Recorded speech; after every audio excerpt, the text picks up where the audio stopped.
Welcome to Spoken World Online. Um, the poet that we're about to hear, our featured poet, is named Roarshock, otherwise known as D.A. Wilson. And I'm going to read his bio before he goes on. Roarshock, also known as D.A. Wilson, is a Northern California poet and storyteller based in San Francisco. His work has appeared in eccentric, obscure, and unknown publications, some of which he edited. His chapbook, First Hours of a Rainy Day and Other Poems, was published in 1997, and since 1998 he has been publisher and editor of Roarshock Page, a literary street flyer. To his great delight, someone has placed issues of Roarshock Page in the Little Magazine collection of the San Francisco Public Library. Roarshock believes strongly in public libraries and other public cultural spaces, free speech and free expression, and an open online world as exemplified by projects like Wikipedia and the Internet Archive and Spoken World Online. He opposes censorship, including cancel culture, all bigotry and inequality, and corporate control of art and culture. During the 2020 pandemic, he has sheltered at the ancestral home in historic Martinez, California, which has no ivory tower.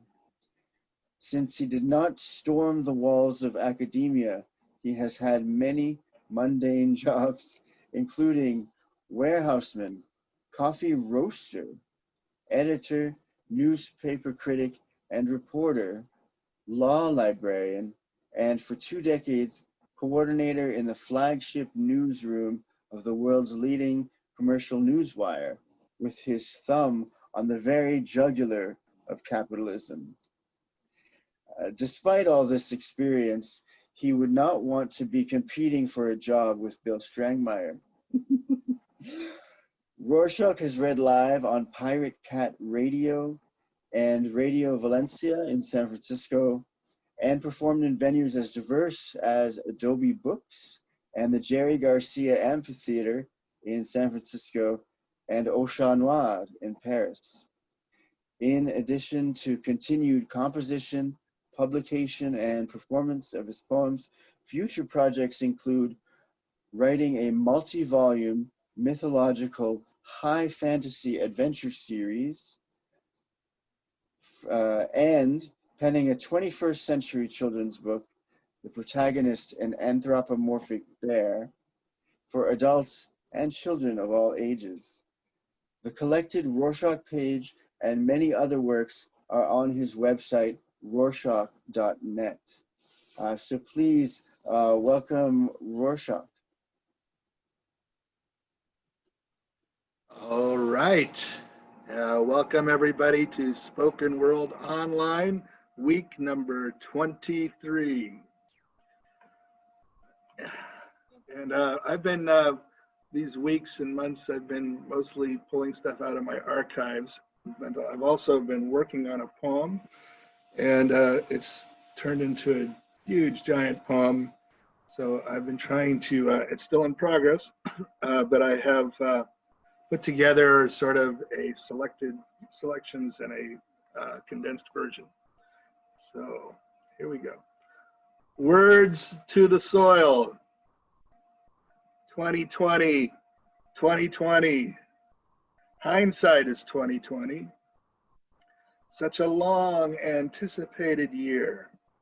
Here is a poem from inside 2020. That long ago, strange year, not soon to be forgotten. January held so much excitement and promise. On Groundhog Day, Puxatawny Phil did not see his shadow, predicted an early spring. I lit a candle February 2 for Persephone to light a way back from the deep underworld toward the promised return of spring. And I also wished James Joyce a happy birthday. February 3, near the end of my shift, I was summoned down a long hall to the Star Chamber, where creatures of culture awaited and informed me that after nearly 20 years of service, my job had been eliminated and I was erased from the family of the company. Escorted to the elevator by the Cretan, out forever from cursed 101 California Street without getting killed, I was feeling lucky and liberated. Passing the tomb of Saint Stupid, I took the California Street cable car back up over the California Street hill. The day I filed for unemployment insurance, and the day after that, my mom had knee replacement surgery. So I waited at the hospital and stayed at her East Bay house. She required time to recover, first in the Antioch Hospital, then at a Concord nursing home. At the end of the month, a long planned trip to Southern California and the strangeness of Los Angeles. And I found some special volumes at the last bookstore. And I fervently hope that bookstore will survive. On the way back upstate, talk was getting louder about the coronavirus, causing much sickness and death in China and Italy. My mom was back home in need of assistance. I came out to stay for a while. Within a week, the novel COVID-19 virus was declared a global pandemic. In many places, including California, citizens were ordered to shelter in place, stay in their homes. My parents, Helga and John, bought this lot and new house in 1972 for about 40 grand. Last house on a steep street, backing up parkland, views down the hill, into the big valley and across to the looming form of Mount Diablo. The subdivision lots carved from the hill, there were native grasses and a few wild oaks and hard local dirt, not much else. So Wilson began to build the soil and create a remarkable garden. Many years and truckloads of horse manure shoveled into the gardens. Many times I was drafted to shovel shit. Writing this in 2020, nearing our half-century mark, beautiful, rich soil, sustained by precious, expensive water pumped up the hill. Water ever the concern, especially in dry years, but the soil remains, and when there is water, the garden blooms. A whole fortune cookie was left out in the backyard, and a blue jay ate it. Just the paper fortune ribbon remained. A feeling is an idea with roots. That was the blue jay's fortune. 48 years ago, there were lizards and frogs at the top of the hill, hawks, owls, and smaller birds, spiders, ants, and many insects, the occasional tarantula and garden snake. When the garden began, the gophers soon followed, the scourge of many flowers and crops. John O. fought a determined war against them, building the raised vegetable bed with wire mesh bottoms and mesh nets below his roses. There were always deer about and sometimes coyote. The gray ground squirrels migrated across the valley. Red tree squirrels came up the hill. The working cats and the big dog kept the vermin at bay. 2020 garden. John O. has been dead 6 years. The dog and cat are gone. The squirrels have had a field day. Majid the gardener fortified the vegetable beds, but the tree squirrels were still in the fruit trees. Come to late winter 2020, I am sheltered here, looking out the back door at the gray squirrels running across the deck. Majid set traps, catches and removes a few squirrels.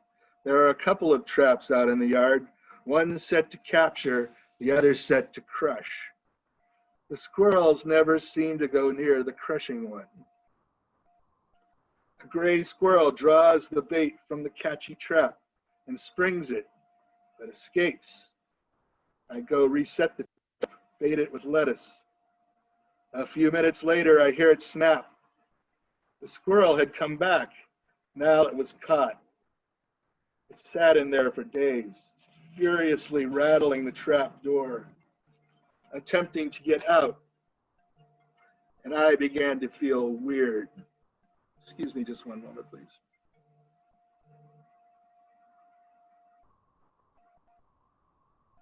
Thanks. These creatures were born to scatter seeds and feed hawks. I have seen a hawk drop straight down out of our acorn tree and swoop off into the evening with a doomed squirrel in its talons. But I did not want to be the cause of any stupid little creature's pain. I went over to the trap. The squirrel looked up with its mindless eyes, hissing at me in primal fear. I lifted the trap, the back door opened, and the squirrel slid out and scurried off, disappearing in the bushes. So I let that one go. Half an hour later, I went back out in the yard, and there was a huge red squirrel dead in the crusher trap. I cannot play God, not even with squirrels. The next day, there must have been 2 baby gray squirrels running all over the yard. Futile to trap them. Luckily, Xandar, the magnificent orange cat, has arrived. Squirrels are on notice and looking to keep it on the QT. The yard that my father built, the wooden fences and the brickwork, the bricks he salvaged from the Howard Street terminal. If the Oakland A's play baseball there in some future when people again congregate in ballparks, that field will be known to me as John O. Wilson Park.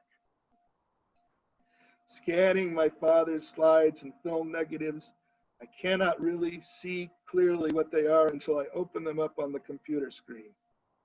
In addition to all the holiday pictures and his thousands of wild Western landscape photographs, John O. also documented the top of the hills, changing eras and evolving gardens. I open a new scan and see him building the wall of this courtyard. For months, I have shared my poetry via spoken word online.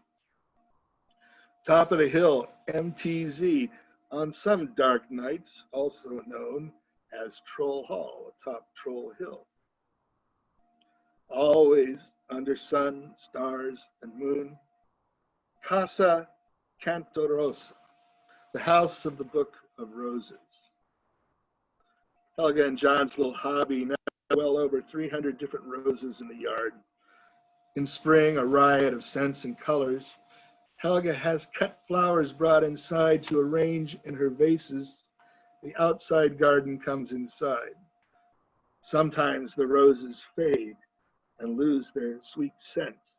And as the summer heats, then she does arrangements with sunflowers that look like Van Gogh paintings come to life. Before settling in, so to speak, to confinement here, I brought from San Francisco many files containing decades of tax, business, education, and employment records. Other files contain poetry and scattered writings. Between household chores, I dug deep into those files, working the first extensive index of my poems, consigning ancient tax documents to the shredder. Helga said, "Go ahead and add that shredded paper to the compost heap. It is good for the soil." Yes, these ancient documents no one ever wants to see again. Churn them into the compost. Create new soil to feed this ground at the top of a hill. to grow even more delicious fresh herbs, fruits, and vegetables. Some of the writing files had multiple copies of drafts of poems. Aha! I ran some of those extra old poems through the shredder, and some copies of Roarshock page, and all these poetic words fed back to the soil. Next year to be eaten via the beets and carrots, potatoes, garlic, and lettuce. You are what you write, you are what you read, you are what you eat. Poetry, we transcend time. The poet, the writer, transcends being stuck in body and the turning of the seasons and the finite field of existence. 2020, now there was a year, and poets were active to show they were here. The bars closed down, everybody went inside. Spoken word Paris went online. I tuned in. Roarshock, David Barnes said, there's a name out of the past. Presently here, I come from the future.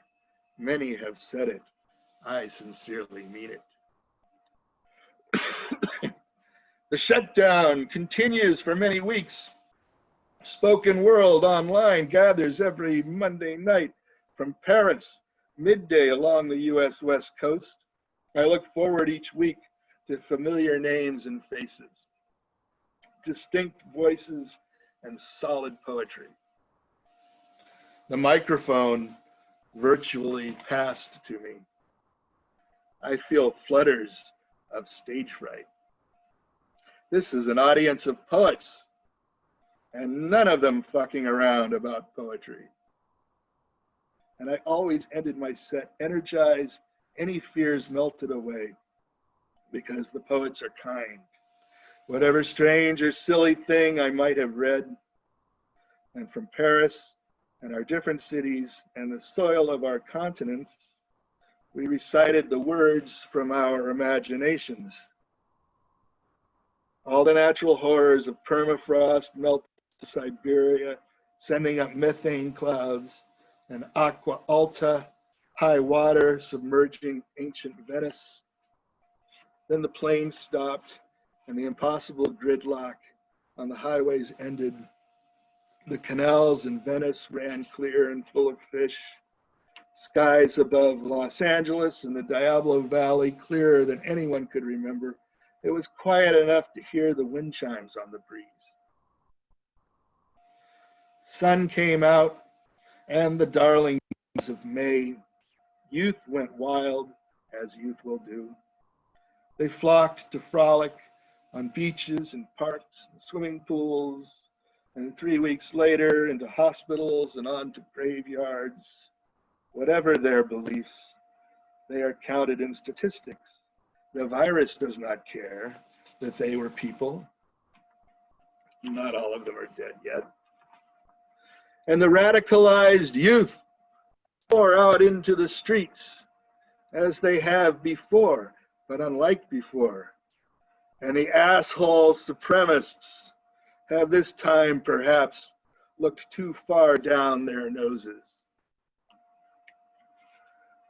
When Paris opened back up, David Barnes took spoken word offline and outside, but David Leo Sawa took over the online helm from Canada, and we sailed on through our global space.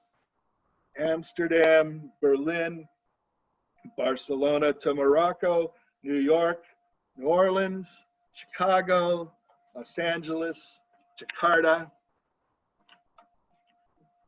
Summer is a coming in, Ludsing cuckoo. Turning of seasons and the first half of plague year 2020 already subject of revisionist history. The poem arrives in bits and fits, difficult nights for sleep in seclusion. I wake in the dark. I'm not sure of the direction where I am pointed on the earth. if I am facing the wall or facing out into the room. My shirt draped over the chair, perhaps a figure? No, there are no figures but my own during this seclusion. This little corner room, more or less everything in my universe already happened to me in here. No need for any fear, but for the heat of the wave crashing through the roof. More days like that every year. Avoid the sunstroke. July approaches. Economic society begins to open up. The empty highways have more traffic, and there is more traffic in the air. From the top of the hill, I look out over Diablo Valley. The green hills of spring have changed into the golden hills of Northern California, and the impossible blue sky of April has now regained the unnatural, unhealthy brown smog we all know too well. Baseball returns to television with canned crowd noise and paper cutout fans in the stands. Feels like watching a paper puppet play or being inside Dr. Parnassus's Imaginarium. Play ball. Reinvigorated in poetry, 2,300 scans into my project, Archiving Family History for Safekeeping and Future Space Travel. I have no idea what or if my next paid job will be. As of now, and right understandably, the EU will not let Americans in if they are ugly or even if they are cool. If this poem will be read in Paris, it might be a while because I will want coffee at my familiar cafe and drinks in specific special bars. I will want to stand and read of Words to the Soil while the walls sweat in the cellar of Ah Chat Noir. All day long, the hummingbird is flying in the wind. As night darkness descends, Xandar and I are on the back deck, listening to raccoons and crickets chattering down the hillside, a startling screech as the huge owl flaps through the yard to perch in the plum tree. August rolled along. Suddenly, the squirrels were all gone. Did they all infest another yard without an imported cat? Did the idiot Clancy next door poison them all? That, I hope, is not the explanation.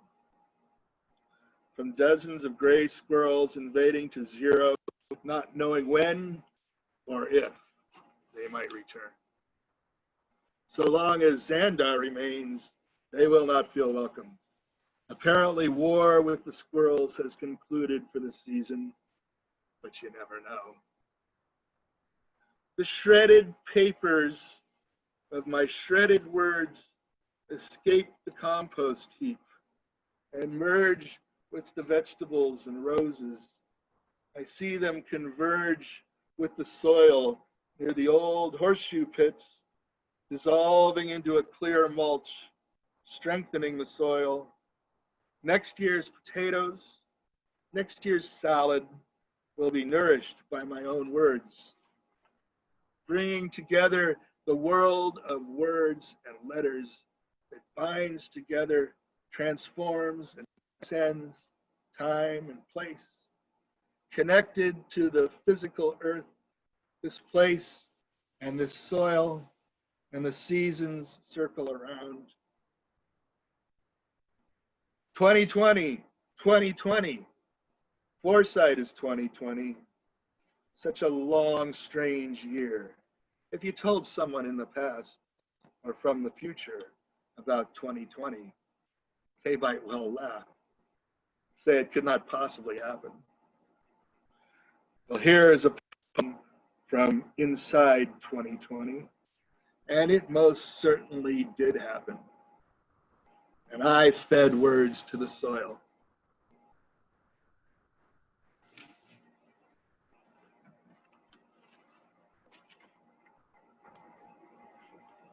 There, Rorschach?